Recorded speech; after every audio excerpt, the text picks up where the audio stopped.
Hi everyone and welcome to this week's worship. Think back to when you were very, very little, and I'm talking kind of too little, when you were about 2 and you were learning to talk. How often were you told to say thank you or sorry or please? Manners are very, very, very important, aren't they? I used to run a toddler group for little children, and I knew there were lots of children there who had to say please when they were given a drink. As they were very little, they often used to forget which word to use. So I'd say to them, they'd give them their drink and I'd say, what do you say? And instead of saying thank you, they'd say, sorry. They didn't know which manners word to use, but it didn't really matter. As they grew up, they got better at remembering that they said thank you when they got a drink, or please when they wanted a drink, and sorry when they upset people. But they knew they had to say one of the words. Do any of you have a dog? Some people, I've heard lots of people say that dogs aren't very expressive. They don't make expressions on their faces, but I think they can. I'd like you to look for a second at these pictures of my dog, whose name is Stella. On this first one, she's very excited because my son was giving her something to eat, and it was something she wanted. So she was sort of saying please, because that's what she was getting, what we wanted.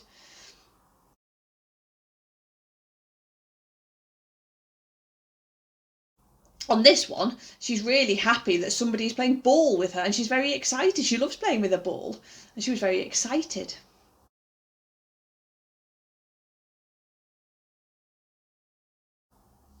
Sometimes she looks a bit sad. On this photo, she was waiting for somebody to take her for a walk, and she was sitting, this is near our front door, and she was sitting looking sad because we were all doing other things and not getting on with what she wanted us to do.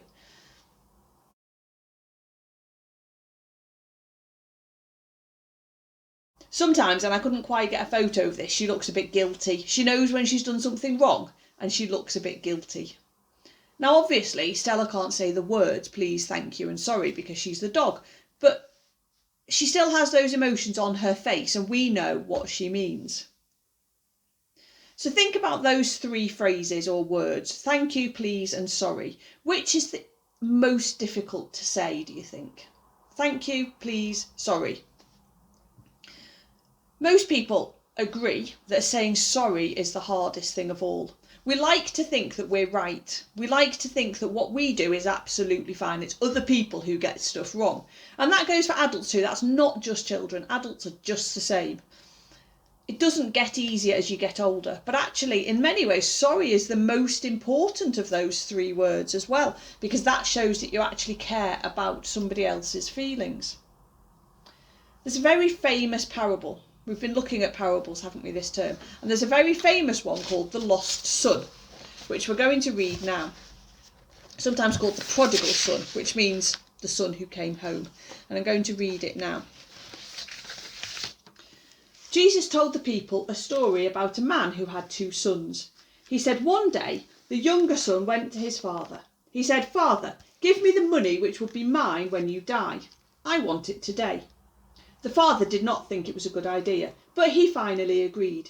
A few days after he got the money, the younger son left home. He travelled a long way until he came to a faraway country. There he wasted all his money, getting drunk and having wild parties. When his money ran out, he was left with nothing at all. He couldn't even buy food. Now this younger son went from house to house. He begged for scraps. Finally, he ended up working on a farm feeding pigs. He was so hungry he wished he could eat with the pigs. Before long, this son thought to himself, all of my father's workers have more than enough to eat, yet here I am, starving to death. I must go home and say I'm sorry to my father. So the younger son left the pigs and headed home.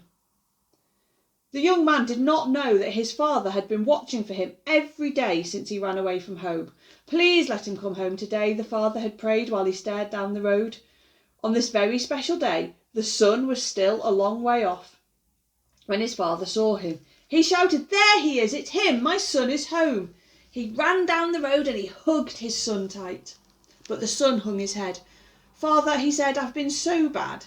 I don't deserve to be called your son. I lost all my money and—" But the father did not let him finish.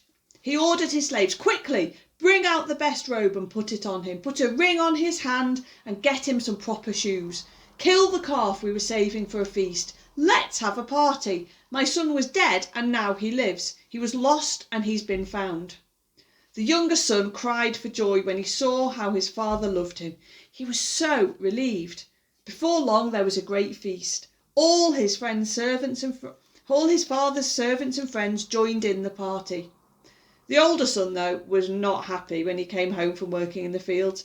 He heard the music and the laughter. He asked a servant why there was a party. But when he heard what had happened, he became angry. His father tried to explain, but the older son turned away. "This is just not fair," he said. "For so many years I've been the perfect son. I work hard for you, yet you never so much as gave me a fat goat so I could have a party with my friends. But when this other son wastes all your money, you give him everything." "But you're also my son," the father said. "Everything I have belongs to you, don't you see? This brother of yours was dead and now he's alive. He was lost and he's been rescued." As Jesus told the story about the boy who had left home, he hoped the people would learn the lesson of the story.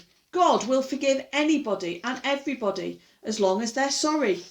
Anyone who is willing can start afresh. Now, as you've got older, so since you were like 2 or 1 or 2 or 3, we get pretty good at remembering to say please and thank you, but somehow we get less good at saying sorry. Just pause for a minute, and you can pause the video if you want to, and think about a time when somebody has said sorry to you and really, really meant it. How did it make you feel? We can all think of times when someone said sorry without really meaning it, but try to think of a time when they really meant it. When people say sorry and really mean it, it makes us feel much, much better and much less hurt, doesn't it? Pause again, and this time think of a time when you have had to say sorry to somebody, but you didn't really want to. Now, I think this is a much harder thing to think about because it means you have to admit you were wrong to yourself and then to someone else. And think really carefully, is there somebody you need to say sorry to now? It's really hard, but why not give it a try? It will mean so much to them, and it will make you feel better if you're not carrying that burden of guilt anymore. Let's say a prayer. Dear God, sorry is a word that makes everyone feel better. Please help us to learn to say it quickly because it's so tricky. And thank you that when we say sorry to you, you always forgive us. Amen.